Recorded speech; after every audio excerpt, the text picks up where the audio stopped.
Hello students, मैं ऋतुराज सिंह चारण एक बार फिर से आपका स्वागत करता हूं कृष्णा एकेडमी अजमेर के यूट्यूब चैनल पे। और आज की क्लास में हम स्टूडेंट्स पढ़ने जा रहे हैं साइकोलॉजी का एक महत्वपूर्ण टॉपिक जिसका नाम है मॉरल डेवलपमेंट अर्थात नैतिक विकास। तो नैतिक विकास का जो सिद्धांत है स्टूडेंट्स वो किसके द्वारा दिया गया है? लॉरेंस कोहलबर्ग के द्वारा दिया गया है। और अभी रिसेंटली जो सीटेट का जो एग्जाम हुआ है या पिछला जो आपका रीट का एग्जाम था, यानी रिसेंटली जो जितने भी एग्जाम हो रहे हैं, चाहे वो अन्य राज्य के टेट के एग्जाम हो, चाहे सेकंड ग्रेड या रीट से रिलेटेड एग्जाम हो, यहां से एक क्वेश्चन बनने की पूरी संभावना रहेगी students. Okay, now we can start. तो आज का अपना टॉपिक है मॉरल डेवलपमेंट यानी नैतिक विकास का सिद्धांत, जो कि किसने दिया है? लॉरेंस कोहलबर्ग ने। और लॉरेंस कोहलबर्ग जो है स्टूडेंट्स वो कहां से बिलोंग करते हैं? अमेरिका से। तो ये अमेरिकन साइकोलॉजिस्ट है। मैं बताता हूं आपको एक स्लाइड के माध्यम से। देखिएगा स्टूडेंट्स, अपने आज का जो टॉपिक है उसका टाइटल क्या है? कोहलबर्ग का नैतिक विकास का सिद्धांत। क्या हो गया इसका टाइटल? कोहलबर्ग का नैतिक विकास का सिद्धांत। ठीक है, तो देखिएगा यहां से आपका ये जो चीज मैंने ध्यान में रखने वाली है, आपको ये पता होना चाहिए कि कोहलबर्ग जो है वो अमेरिकन साइकोलॉजिस्ट थे। कई बार पूछ लिया जाता है एग्जाम के अंदर। ठीक है, फिर ये बहुत नॉर्मल जानकारी है कि भाई इनका जन्म 1927 में हुआ था और इनकी डेथ कब हुई थी? 1987 में। एग्जाम के पॉइंट ऑफ व्यू से इंपॉर्टेंट नहीं है। यहां पर आपको केवल इतना पता होना चाहिए कि कोहलबर्ग जिन्होंने नैतिक विकास का सिद्धांत दिया है वो कहां के रहने वाले थे? अमेरिका से बिलोंग करते थे। अब यहां पर जो मैं आपको एक महत्वपूर्ण तथ्य स्टूडेंट्स बताने जाऊंगा, आप देखिएगा। कोहलबर्ग ने अपना जो नैतिक विकास का सिद्धांत दिया था उसके टोटल 3 लेवल या 3 स्टेज बताई थी, 3 स्तर इसके बताए थे। और प्रत्येक स्तर के अंदर वापिस उसको कितने सब लेवल में बांटा गया? 2 सब लेवल में। तो लॉरेंस कोहलबर्ग का जो सिद्धांत है उसके कुल कितने स्तर पूछे? तो 3 स्तर। और अवस्थाएं पूछे तो कितनी अवस्थाएं हो जाएगी? 6 अवस्थाएं। यानी प्रत्येक स्तर की कितनी अवस्थाएं पढ़ोगे आप? 2 अवस्थाएं पढ़ोगे। एक एक अवस्था को हम अभी डिटेल में पढ़ते जाएंगे। अब इससे पहले स्टूडेंट्स आपको यह पता होना चाहिए कि भाई कोहलबर्ग ने ये जो सिद्धांत दिया था उसके लिए उन्होंने क्या मतलब डेटा कलेक्ट किए थे, कैसे वो नैतिक विकास के सिद्धांत को उन्होंने जो है प्रोड्यूस किया था, तो उसकी हम चर्चा कर लेते हैं। इसके लिए इन्होंने क्या किया था स्टूडेंट्स? 10 से लेकर 16 वर्ष तक के जो बच्चे थे उनके ऊपर एक्सपेरिमेंट किया और उनसे रिलेटेड क्या किए? इन्होंने डेटा कलेक्ट किए। बहुत नॉर्मल फैक्ट है, कोई बिल्कुल इसको अलग से ऐसे याद करने की जरूरत नहीं है कि इन्होंने 10 से 16 आयु वर्ग को ध्यान रखा था। बहुत नॉर्मल चीज है, ध्यान में रख लेना बस एक बार। फिर देखो यहां पर एक अच्छी चीज आ सकती है। मैं यहां पर एक नाम लिख रहा हूं, हाइंज डिलेमा। इस वर्ड को आप थोड़ा अच्छे से समझना ताकि आपको एक कहानी के रूप में ये सारी चीजें समझ में आ जाएगी। क्या नाम लिखा हुआ मैंने? हाइंज डिलेमा। और हिंदी की बुक्स में आपको ऐसे लिखा हुआ मिलेगा हैंज, और डिलेमा को हम कहते हैं स्टूडेंट्स दुविधा। तो ये हैंज डिलेमा क्या थी? ठीक है, इसके बारे में हम अभी चर्चा करेंगे। तो इससे पहले मैं आपको ये बता दूं कि भाई जो मॉरल डेवलपमेंट होता है, जो नैतिक विकास होता है, वो किसकी बात करता है कि क्या अच्छा है और क्या बुरा है। इन दोनों के अंदर जो भेद करने की जो बात आती है वो स्टूडेंट्स किसके आधार पर कर पाते हैं? हम रीजनिंग के आधार पर कर पाते हैं, हम तर्कणा या तर्क के आधार पर हम कर पाते हैं, जिसको लॉरेंस कोहलबर्ग ने क्या नाम दिया? नैतिक विकास का सिद्धांत दिया। तो स्टूडेंट्स यहां पर एक चीज ध्यान रखना, आपसे यदि पूछ लेवे, मैं लिख देता हूं यहां पर, देखो नोट डालकर लिख देता हूं, कोहलबर्ग ने नैतिक विकास का आधार, कोहलबर्ग ने नैतिक विकास का जो आधार है स्टूडेंट्स, जो बेस है, वो किसको माना? तर्क को माना। यानी किसको माना? रीजनिंग को माना। तो यहां से आपका एक क्वेश्चन तैयार हो सकता है। ये तो आपको पता चल ही गया कि भाई नैतिकता जो होती क्या, मॉरलिटी होती क्या, अच्छे और बुरे में क्या करना, भेद करना कि क्या आपके लिए अच्छा और क्या आपके लिए बुरा है। और यहां पर नैतिक विकास का जो आधार माना है कोहलबर्ग ने, वो किसको माना है? तर्क को माना है। अच्छे से आप ये अपनी कॉपी में आप राइट डाउन कर लेना। अब इससे रिलेटेड मैं आपको बता रहा हूं किसके बारे में, हेंज दुविधा या हाइंज डिलेमा। डिलेमा को हम हिंदी में कहते हैं दुविधा, या हम इसको कॉन्फ्लिक्ट भी कह सकते हैं कि भाई आपके पास दो सिचुएशन है और उनमें से आपको कौन सी करनी है, कौन सी आपके लिए तार्किक रूप से ज्यादा सही है, ठीक है ना। तो ऐसी दुविधा जो है हेंज नामक एक व्यक्ति के साथ आई थी। हेंज की जो वाइफ है स्टूडेंट्स, वो कैंसर से पीड़ित थी, बहुत मतलब जो लास्ट स्टेज इनको चल रहा था, ठीक है ना, और इनके बचने की उम्मीद बहुत कम थी और इसका मेडिसिन भी नहीं मिल पा रहा था। तो डॉक्टर ने हेंज को बताया कि ये कोई फार्मासिस्ट है जिसके पास इसकी ड्रग यानी इसका मेडिसिन है, तो आप वहां से इसका मेडिसिन ले सकते हो। हेंज उस फार्मासिस्ट के पास जाता है, लेकिन वो जो फार्मासिस्ट होता है वो उस ड्रग का, उस मेडिसिन का जो कीमत होता है उससे 10 गुना ज्यादा बढ़ाकर हेंज को बताता है। तो ये जो कंडीशन होती है वो हाइंज के लिए क्या होती है? डिलेमा होती है, दुविधा होती है, क्योंकि हाइंज के पास इतने पैसे होते नहीं है। तो हेंज उसको कहता कि मैं कुछ रकम आपको अभी पे कर देता हूं और बाकी मैं आपको बाद में पे कर दूंगा, लेकिन फार्मासिस्ट इस बात पे सहमत नहीं होता है। अब यहां पर जो हेंज है वो बहुत बड़ी दुविधा में है कि उसको अपनी पत्नी को क्या करना है? बचाना है, और दूसरी तरफ जो ड्रग खरीदने के लिए जो कीमत है वो बहुत ज्यादा, जो कि उसके पास है नहीं। तो ये जो सिचुएशन होती है वो हेंज के माइंड में बिल्कुल डिलेमा, एक दुविधा, एक कॉन्फ्लिक्ट की भांति होती है, और अंत में जाके वो इन दोनों में से एक चीज को चुनता है। हाँ, इसके माइंड में आता कि यार मैं एक काम कर लेता हूँ, ये जो ड्रग है मैं इसको चुरा लेता हूँ, ठीक है। फिर उसके माइंड में ये भी आता है कि यार चोरी करना जो है वो क्या है? गलत है। तो ये दो सिचुएशन समझ में आ रही है, इन दोनों में से एक तो चूज करनी ही है। अब तार्किक रूप से ज्यादा सही कौन सी है, उसी को यहां पर क्या करेगा? हेंज अपने लिए चुनेगा। और हेंज क्या करता है? उसी रात को वो जो फार्मासिस्ट का जो मेडिकल स्टोर होता है वहां से उस दवा को चुरा लेता है, ठीक है ना। तो अब ये जो आंकड़े हैं ना, ये लॉरेंस कोहलबर्ग ने जो 10 से 16 आयु वर्ग के बच्चे थे उनको ये मतलब जानकारी बताई और उनसे बहुत सारे क्वेश्चन किए कि भाई इसमें क्या सही है, क्या उसका चोरी करना सही था, क्या इसमें जो ड्रग डीलर है जो रेट को बढ़ा के बता रहा है, क्या वो ऐसा कर रहा है वो सही है या गलत है। तो इससे रिलेटेड जानकारी बच्चों को पूछी थी, तो बच्चे ने अपने परसेप्शन के आधार पर बताया कि भाई क्या सही था और क्या गलत था। और आप खुद भी सोच सकते हो कि भाई यहां पर पहला जो गलती है वो किसकी है? उस फार्मासिस्ट की है जो रेट को 10 गुना बढ़ाकर बता रहा है। लेकिन आपके माइंड में यह भी आता है कि हाँ, चोरी करना भी सर्वथा उचित नहीं है। फिर आपके माइंड में एक तर्क ये भी आ सकता है कि जान बचाने के लिए उसने चोरी की, तो इस कंडीशन में ऐसा करना गलत नहीं है। तो ये जो दुविधा की जो स्थिति है, इसमें आप वो चीज आप तर्क के आधार पर चुनते हो जो कि आपके लिए ज्यादा सही होती है, ठीक है ना, या जो दो चीजें उनमें से थोड़ी कम गलत हो। इसको इन्होंने क्या नाम दिया? नैतिक विकास नाम दिया। स्टूडेंट्स, एक बार मैं आपसे फिर रिवाइज करवा देता हूं। लॉरेंस कोहलबर्ग जिन्होंने नैतिक विकास का सिद्धांत दिया है, इसके कुल 3 स्तर और प्रत्येक स्तर की कितनी अवस्थाएं? 2 अवस्थाएं, यानी कुल 6 अवस्थाओं में इनको बांटा। और इन्होंने नैतिक विकास का आधार जो है स्टूडेंट्स वो किसको माना? तर्क को माना। इसलिए इनके नैतिक विकास को मॉरल रीजनिंग भी कहते हैं। लिख देता हूं मैं यहां पर नाम, ये लिखी हुई चीजें आप अच्छे से लिख लेना अपनी कॉपी में भी। तो इनके नैतिक विकास को क्या कहा जाता है स्टूडेंट्स? मॉरल रीजनिंग कहा जाता है, ठीक है। और इन्होंने अपने मॉरल रीजनिंग को समझाने के लिए क्या कॉन्सेप्ट लिया था, ये याद रखना, आपसे पूछ लिया जा सकता है कि हाइंज डिलेमा या हेंज दुविधा का संबंध किससे है। तो आंसर क्या आ जाएगा? लॉरेंस कोहलबर्ग के नैतिक विकास से संबंधित है।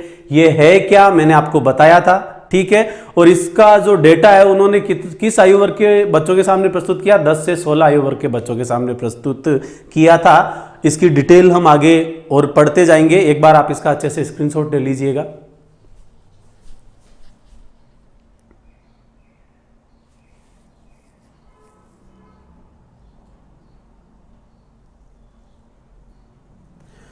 ओके स्टूडेंट, तो इन्होंने जो डेटा कलेक्ट किए थे वो किस आयु वर्ग के बच्चों के सामने प्रस्तुत किए? 10 से 16 वर्ग की आयु के बच्चों के सामने प्रस्तुत किए थे। अब हम बढ़ते हैं इस कड़ी में आगे। अब मैं आपको एक चीज बताने जा रहा हूं जो बहुत महत्वपूर्ण है, जो अरुण कुमार सिंह की बुक है वहां से ये डेटा कलेक्ट किए गए हैं। प्रत्येक बुक में आपको ये नहीं मिलेंगे, पीडी पाठक में इवन आपको नहीं मिलेगा, जयस वालिया में आपको नहीं मिलेगा। तो कोहलबर्ग के अलावा आपसे ये भी पूछा जा सकता है कि भाई नैतिक विकास है क्या और नैतिक विकास के कौन कौन से तत्व हैं, ठीक है ना। तो नैतिक विकास है क्या, ये तो मैंने आपको बता ही दिया था कि राइट और रॉन्ग में क्या करना, डिफरेंस करना कि क्या आपके लिए सही है और क्या आपके लिए गलत है। इस चीज को समझना जो है वो किस में आता है, नैतिक विकास में आता है। अब मैं आपको जो महत्वपूर्ण तथ्य स्टूडेंट्स आपको बताने जा रहा हूं, नैतिक विकास के टोटल 3 कंपोनेंट, टोटल 3 तत्व या 3 आयाम हम यहां पर पढ़ते हैं। तो ऐसा क्वेश्चन आपसे पूछा जा सकता है कि निम्न में से कौन सा तत्व या आयाम नैतिक विकास से संबंधित नहीं है। तो इन 3 आयामों के नाम आप याद रखना और इनमें से आगे और डिटेल में क्वेश्चन कैसे बन सकता है वो भी मैं आपको बताऊंगा। तो इन्होंने जो 3 तत्व बताए स्टूडेंट्स, उनमें से एक तो आता है इमोशनल कंपोनेंट जिसको हम कहते हैं सामयिक तत्व, दूसरा आपके आता है बिहेवियरल कंपोनेंट जिसको हम कहते हैं व्यवहारिक तत्व, और तीसरा आपके आता है कॉग्निटिव कंपोनेंट जिसको हम कहते हैं संज्ञानात्मक तत्व। इन 3 तत्वों के नाम बहुत अच्छे से याद रखना। तो इन 3 को आपको ऑप्शन में दे दिया जाएगा, चौथा जो अलग होगा वो आप इजीली छांट लोगे यदि आपको ये 3 तत्व आसानी से याद रहेंगे। अब देखो हम सबसे पहले बात करते हैं, देखो मैंने लिखा हुआ कंपोनेंट ऑफ मॉरल डेवलपमेंट अर्थात नैतिक विकास के तत्व। उनमें से सबसे पहला कौन सा आ रहा है स्टूडेंट्स, इमोशनल कंपोनेंट या सांवेगिक तत्व। अब यहां पर कथन के रूप में आपको 2 चीजें पूछी जा सकती है। सांवेगिक तत्व को डिस्क्राइब करने में 2 साइकोलॉजिस्ट का महत्वपूर्ण रोल है। एक तो आपने नाम सुना हुआ है सिगमंड फ्रायड, साइकोलॉजी में बहुत महत्वपूर्ण नाम है, और दूसरा नाम आता है आपके एरिक्सन, जिन्होंने आप विकास वाले टॉपिक में इनकी थ्योरी भी आप पढ़ते हो, ठीक है ना। तो सिगमंड फ्राइड ने जो है नैतिक विकास के लिए एक बहुत महत्वपूर्ण टर्म दी थी स्टूडेंट्स, और इन्होंने नैतिक विकास का जो आधार है वो किसको बताया है, सुपर ईगो, जिसको हम कहते हैं परम अहम। वापस बता रहा हूं वो है क्या, एक एग्जाम्पल के माध्यम से भी मैं आपको समझाऊंगा। क्वेश्चन की लैंग्वेज पहले बता देता हूं कि निम्न में से नैतिक विकास को संचालित करने का जो आधार है वो सुपर ईगो या परम अहम को किसने माना है, तो उसका आंसर क्या हो जाएगा स्टूडेंट, सिगमंड फ्राइड। हालांकि अपने सिलेबस में प्रेस्क्राइब्ड है लॉरेंस कोहलबर्ग का नैतिक विकास का सिद्धांत, लेकिन नैतिक विकास क्या है, कौन कौन से तत्व है और अन्य लोगों के इसके बारे में क्या कथन है, इसका नॉलेज होना आपके लिए बहुत जरूरी है। कथन के रूप में पूछा जाएगा तो ज्यादातर लोग सीधा सीधा कोहलबर्ग आंसर ठोक के आएंगे, लेकिन याद रखना सुपर ईगो या परम अहम को नैतिक विकास में महत्वपूर्ण जो बिंदु बताया वो किसने बताया, सिगमंड फ्रायड। और इन्होंने सुपर ईगो या परम अहम को भी वापस कितने तत्वों में बांटा, 2 तत्वों में, जिनमें से एक का नाम आपके आ रहा है अंतःकरण, यानी आपका अंतर मन क्या कहना चाह रहा है, और दूसरा आपके नाम आ रहा अहम आदर्श, जिसको हम इंग्लिश में बोलते हैं ईगो आइडियल। कैसे, मैं अभी आपको यहां पर बताऊंगा। एक और चीज पहले आपको बता देता हूं, मैं एक्सप्लेन करके बताऊंगा, दोनों को कंपेयर करके एक एग्जांपल के माध्यम से बताऊंगा। यदि आपसे पूछे कि आत्माभिमान यानी आत्म अभिमान, खुद का जो सेल्फ रेस्पेक्ट है, इसको हम इंग्लिश में एक टर्म दे सकते हैं, और आत्माभिमान को हम क्या कहते हैं स्टूडेंट्स, प्राइड कहते हैं। तो नैतिक विकास में आत्म अभिमान पर बल किसने दिया, प्राइड पे किसने बल दिया, तो उसका आंसर क्या आ जाएगा स्टूडेंट्स, एरिक्सन। कैसे, मैं आपको एक एग्जांपल के माध्यम से बताता हूं। एक बच्चा जो कि भूखा है, ठीक है ना, और वो किसी शॉप, किसी दुकान के सामने खड़ा है। उस बच्चे को भयंकर भूख लगी हुई है, उसकी जेब में पैसे है नहीं, लेकिन वो कुछ खाना भी चाहता है। तो ये उसके लिए दुविधा वाला कॉन्सेप्ट हो गया, डिलेमा वाला कॉन्सेप्ट हो गया। तो उसके अंतःकरण में, उसका अंतःकरण जो है वो उसको कहता है कि यार भूख लगी है तो क्या कर लेता हूं मैं, कोई बिस्किट का पैकेट या कोई चॉकलेट जो है वो मैं चुरा लेता हूं। तो वो भूखा है और उसके पास पैसे भी नहीं है, तो दुविधा में यह है कि मैं इसके लिए चोरी करूं या ना करूं। तो उसका अंतःकरण उसको क्या आवाज देता है कि भूख मिटानी है, जेब में पैसे नहीं है तो चोरी की जा सकती है, ठीक है। ये अंतःकरण की बात हम किसके माध्यम से कर रहे हैं, सुपर ईगो के माध्यम से। लेकिन यहीं पर इसका सुपर ईगो का जो दूसरा वाला पार्ट है वो उस बच्चे के ऊपर हावी हो जाता है, उसका अहम आदर्श, उसका ईगो आइडियल हो जाता है। बच्चा कहता कि यार भले मैं भूखा क्यों ना मर जाऊं, लेकिन मैं चोरी तो नहीं करूंगा। तो आपको समझ में आया ना। तो इस कंडीशन में क्या बच्चा पहले उसके माइंड में क्या आया कि भूख शांत करने के लिए चोरी कर लूं, लेकिन वो इस घटना को अंजाम नहीं देता है। क्यों?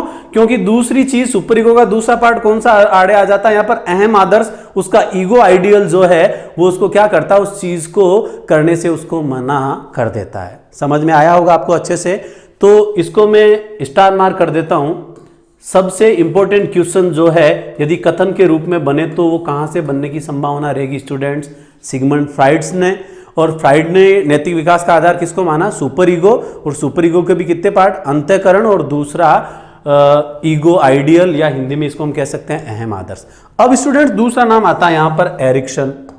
एरिक्सन ने यहां पर बात किसकी कर ली, आत्म अभिमान की, कि भाई बच्चा जो है अपनी भूख शांत करना भी चाहता है लेकिन उसका जो जमीर उसको गवाही नहीं देता, उसका प्राइड, उसका आत्म अभिमान उसको जो है वो गलत काम करने के लिए गवाही नहीं देता, उसको चोरी करने के लिए गवाही नहीं देता, इसलिए वो चोरी करने के आइडिया को अपने माइंड से क्या कर देता है, इरेज कर देता है। तो बात सेम ही थी। सिगमंड फ्राइड ने यहां पर नाम क्या ले लिया, सुपर ईगो के थ्रू ईगो आइडियल या अहम आदर्श, जबकि एरिक्सन ने इसको नाम क्या दे दिया, आत्म अभिमान। आपको समझ में आया होगा। तो एक तत्व हमने पढ़ा कि नैतिक विकास में कौन से तत्व की भूमिका होती है, सामवेगिक तत्व की भूमिका होती है। दूसरा स्टूडेंट्स यहां पर अपने नाम आता बिहेवियरल कंपोनेंट, जिसको हम हिंदी में कहते हैं व्यवहारात्मक तत्व। अब देखो व्यवहार क्या है, बिहेवियर साइकोलॉजी आपने अच्छे से पढ़ी है, जेबी वाटसन, बहुत सारी लर्निंग थ्योरीज भी आपने इसके बारे में पढ़ी होगी। अधिगम वाले टॉपिक में अलग से डिस्क्राइब भी हम उसको करेंगे। यहां पर इसका क्या सेंस है वो मैं आपको बताता स्टूडेंट्स। व्यवहारात्मक तत्व की जो वर्णन करने की जहां पर बात आती है तो यहां पर दो साइकोलॉजिस्ट का नाम आता है। एक तो आपका अल्बर्ट बांडुरा, जिन्होंने सामाजिक अधिगम सिद्धांत के माध्यम से इसको समझाया था, और दूसरा नाम आता है स्टूडेंट्स यहां पर स्किनर। ठीक है ना।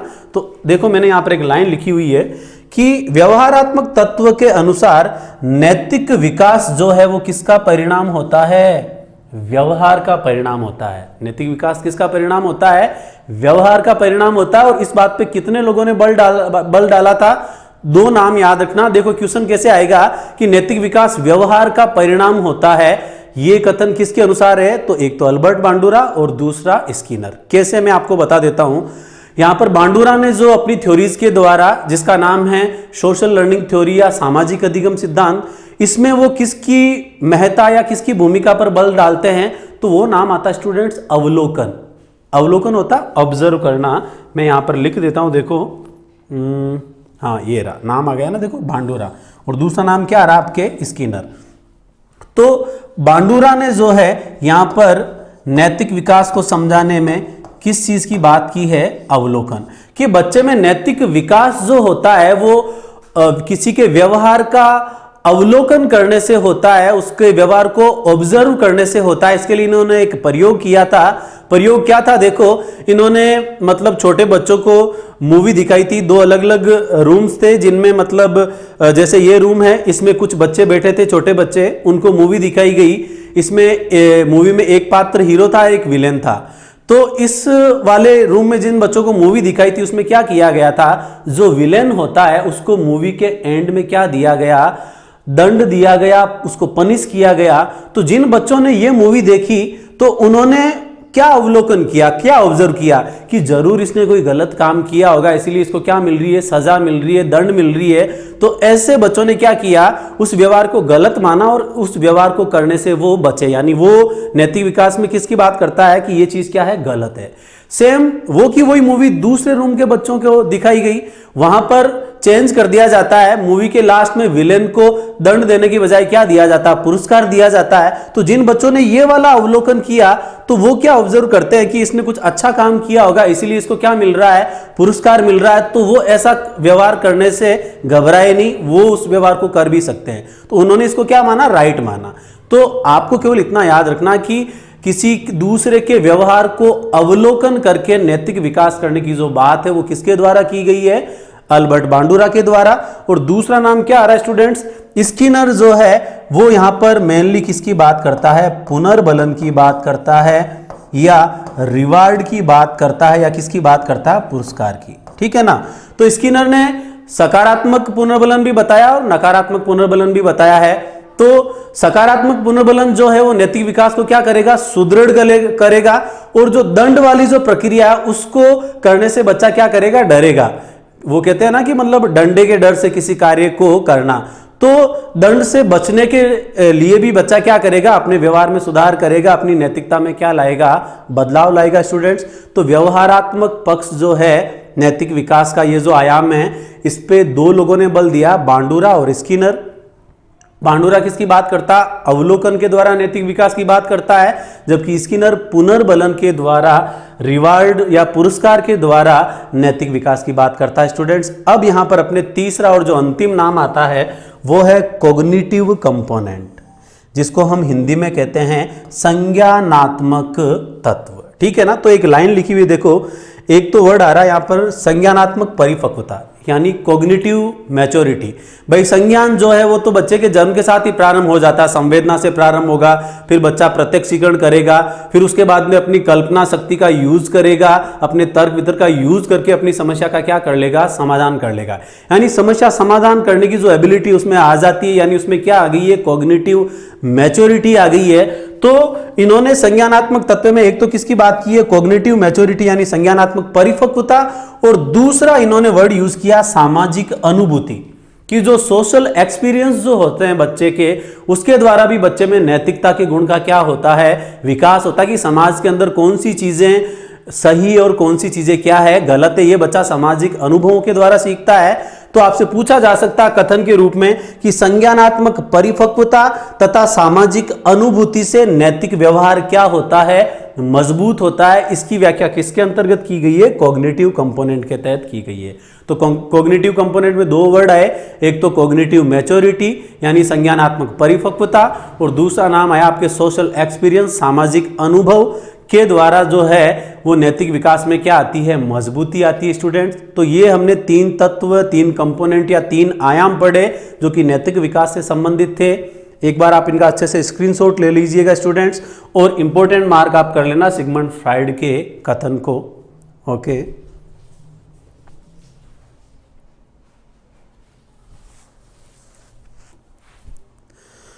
ओके स्टूडेंट्स, आपने स्क्रीनशॉट ले लिया होगा। अब हम पढ़ेंगे कि भाई ये जो नैतिक विकास है इसकी अवस्थाएं क्या है, इनके बारे में हम पढ़ते जाते हैं। अब देखो एक स्लाइड के माध्यम से मैं आपको यहां पर बताने जा रहा हूं। देखो यहां पर लिखा हुआ मीनिंग ऑफ मॉरलिटी, के नैतिकता का अर्थ क्या होता है, ठीक है ना।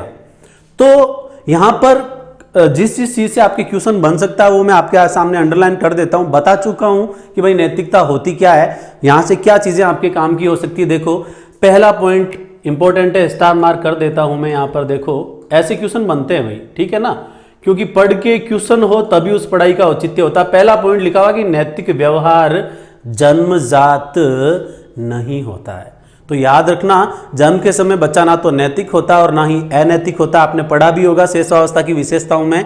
तो याद रखना नैतिक विकास जो होता है वो जन्मजात नहीं होता है, वो कैसा होता, अर्जित होता है। समाज के व्यक्तियों की इसके अंदर क्या होती है, बहुत महत्वपूर्ण भूमिका होती है। यदि वो सही लोगों के संपर्क में आता तो अच्छा आचरण करते जाता है, और गलत लोगों के संपर्क में आता है तो वो बुरे मार्ग पे भी चला जाता है। यानी आपको इतना याद रखना कि नैतिक विकास जन्मजात नहीं होता, ये कैसा होता है, अर्जित होता है। अगला पॉइंट देखिएगा, यही लिखा हुआ देखो, इसे सामाजिक परिवेश से सीखा या अर्जित किया जाता है। ओके स्टूडेंट्स, अगला पॉइंट देखो, सर्वप्रथम बालक का अनौपचारिक रूप से अपने आस पड़ोस तथा स्कूल में नैतिक विकास होता है। बिल्कुल आपने पढ़ा ही है कि बालक का पहला जो स्कूल होता है उसका परिवार ही होता है। परिवार में बच्चा बिल्कुल एक फ्रेंडली माहौल में सीखता है। तो यहां पर सबसे पहले जो उसमें मोरल डेवलपमेंट होगा वो औपचारिक नहीं होकर कैसा होगा, अनौपचारिक रूप से होगा, एक फ्रेंडली एनवायरनमेंट में होगा। फिर बच्चा जो है पड़ोस, आस पड़ोस में भी फ्रेंडली एनवायरनमेंट में ही सीखता है। उसके बाद में बच्चा जब स्कूल में जाता है तो स्कूल में भी उसमें मॉरलिटी डेवलप होती है। तो वो नैतिकता का कौन सा पक्ष हो जाएगा स्टूडेंट्स, औपचारिक पक्ष हो जाएगा। मैं आपको फिर से रिपीट कर देता हूं कि जो नैतिकता का विकास होता है उसमें सर्वप्रथम औपचारिक नहीं होता, पहले कौन सा होता है, अनौपचारिक नैतिक विकास पहले होता है और उसमें औपचारिकता बाद में आती है। अगला पॉइंट देखिएगा स्टूडेंट्स, जब बालक का जन्म होता है तो वह न तो नैतिक होता है और ना ही अनैतिक। मैंने आपको बताया ही था, बहुत नॉर्मल पॉइंट है, याद रखना शेष अवस्था की विशेषता भी है। बल्कि वे अच्छा व बुरा आचरण किससे सीखता है? समाज से सीखता है। इसलिए कहा जाता है कि विकास की प्रक्रिया में वातावरण की महत्वपूर्ण भूमिका होती है। मैंने आपको बताया ही था कि भाई नैतिक विकास जन्मजात नहीं है, बच्चा समाज, सोसाइटी, अपने पीयर ग्रुप, स्कूल के माध्यम से सीखता है। यानी उसके वातावरण की जो भूमिका होती है वो विकास में और नैतिक विकास में क्या होती है? महत्वपूर्ण होती है। स्टूडेंट्स अच्छे पॉइंट थे, देखो मैंने स्टार मार्क किया, जन्मजात नहीं होता, एक स्टार मार्क इसको कर देता हूं अनौपचारिक रूप वाले को, ठीक है। और जन्मजात नहीं होता यानी कहां से सीखेगा? सामाजिक से। ये तो इसका उल्टा पॉइंट हो ही गया। आप इसका अच्छे से स्क्रीनशॉट ले लो।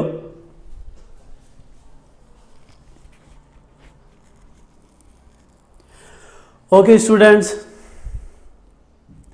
अब इसी अगली कड़ी में स्टूडेंट्स हम पढ़ेंगे नैतिक विकास की अवस्थाओं के बारे में, ठीक है ना।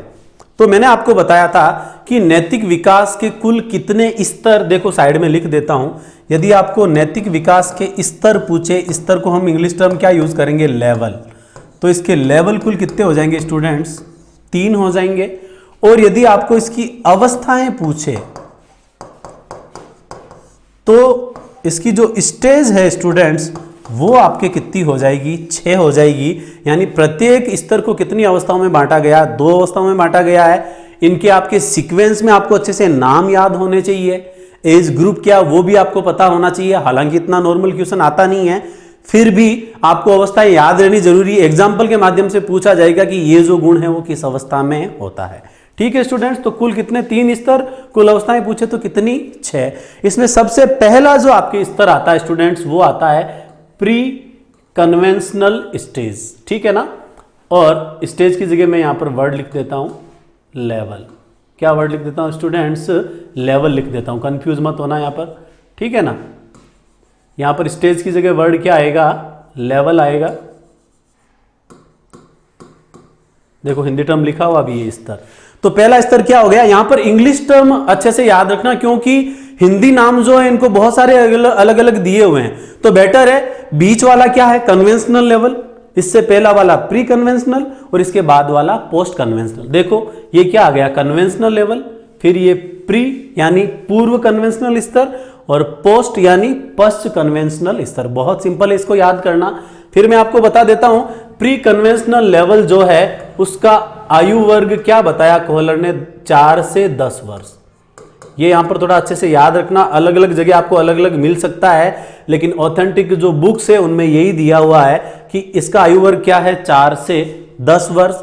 फिर कन्वेंशनल लेवल जो है इसका आयु वर्ग क्या बताया है? 10 से 13 वर्ष। और जो पोस्ट कन्वेंशनल लेवल है इसका आयु वर्ग क्या है? 13 वर्ष के पश्चात। ऊपर की ओर तीर का निशान लगा हुआ है, इसका मतलब क्या? 13 वर्ष के बाद। अब देखो पूर्व परंपरागत स्तर का पहली जो अवस्था उसका नाम क्या लिखा हुआ है? Order and punishment stage. आगे हिंदी नाम भी आ जाएंगे, घबराने की जरूरत नहीं है। यहां पर भी मैं आपको सजेस्ट कर रहा हूं इंग्लिश टर्म याद करने की कोशिश करना। फिर इसकी दूसरी अवस्था क्या है? ईगोसेंट्रिक स्टेज, ठीक है ना। फिर कन्वेंशनल में पहला क्या आ गया? Personal accord stage. और दूसरा क्या आ गया? Law and order orientation stage. फिर पोस्ट कन्वेंशनल में पहला क्या आ गया? आपके सोशल कॉन्टेक्ट स्टेज। और दूसरा क्या आ गया? यूनिवर्सल एथिक्स, या इसको इंटेंशन स्टेज भी हम कहते हैं। है क्या? इनको मैं अलग से डिस्क्राइब करूंगा एक एक को, इसलिए मैंने यहां पर केवल आपको नाम बोल के बताएं। एक बार आप इनको अच्छे से स्क्रीनशॉट ले लो ताकि सारे डेटा आपको एक साथ याद हो जाए।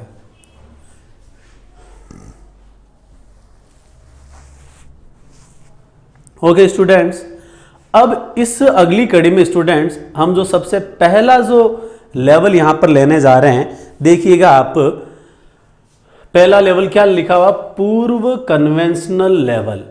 हिंदी नाम देख लो, प्राक रूढ़िगत नैतिकता का स्तर, या इसी को ही हम क्या कह सकते हैं? पूर्व परंपरागत स्तर भी कह सकते हैं। मैंने आपको बताया भी था, बेटर है 2 अलग अलग हिंदी नाम याद करने की बजाय आप क्या याद रखो? प्री कन्वेंशनल लेवल याद रखो।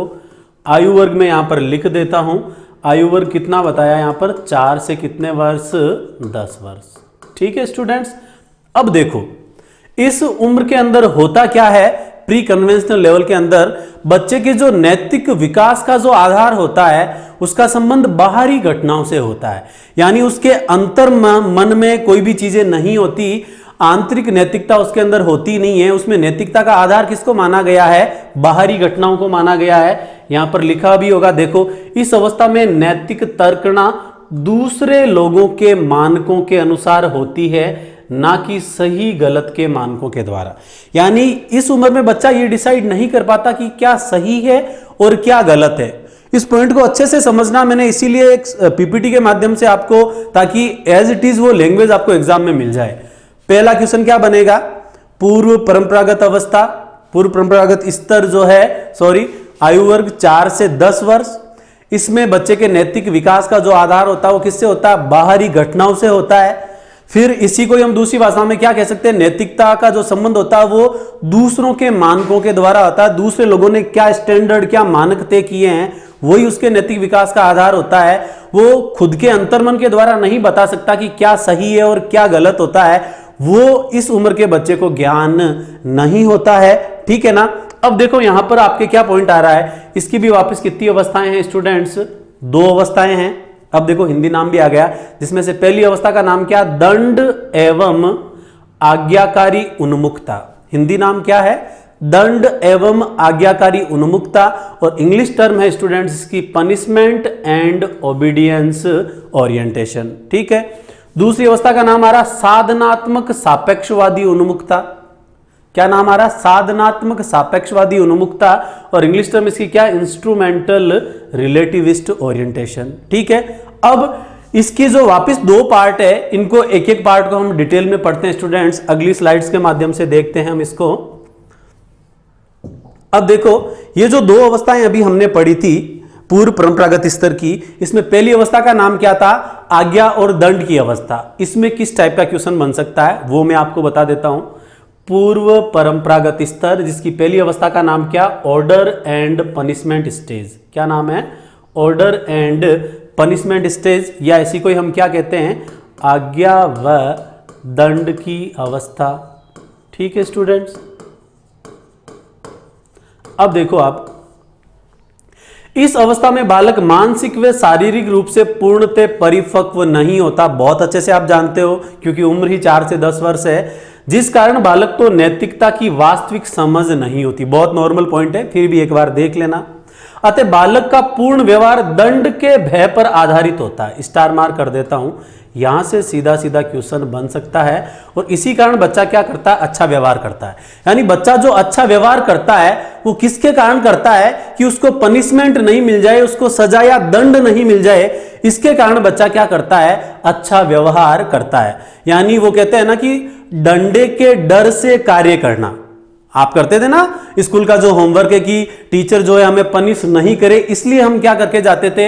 होमवर्क करके जाते थे या उस चैप्टर को लर्न करके जाते थे।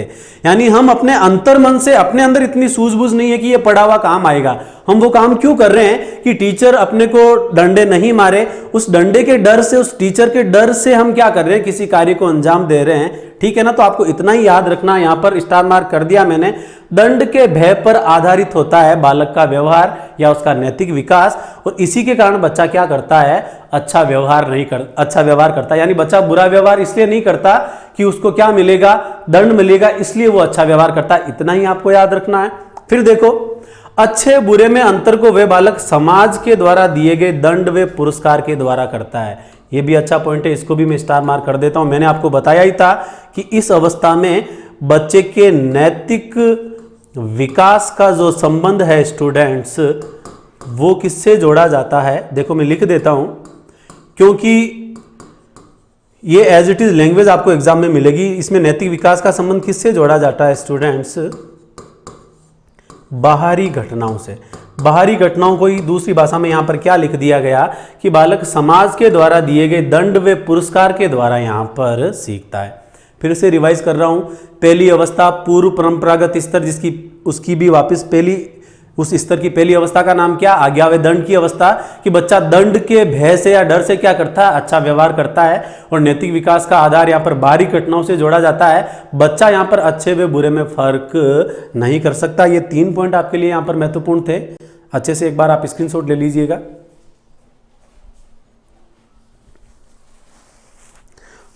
ओके स्टूडेंट्स, अब इसी का ही हम दूसरी अवस्था पढ़ते हैं स्टूडेंट्स।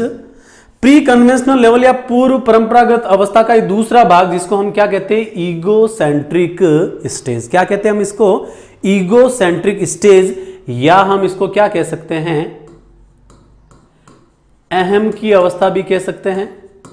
ठीक है स्टूडेंट्स, और इसी के साथ साथ हमने यहां पर एक नाम और पढ़ा था हिंदी में, साधनात्मक सापेक्षता। क्या नाम पढ़ा था हमने यहां पर, साधनात्मक सापेक्षता। तो यहां पर साधनात्मक सापेक्षता का मतलब क्या है या अहम की अवस्था का मतलब क्या है, देखो मैं आपको बता देता हूं।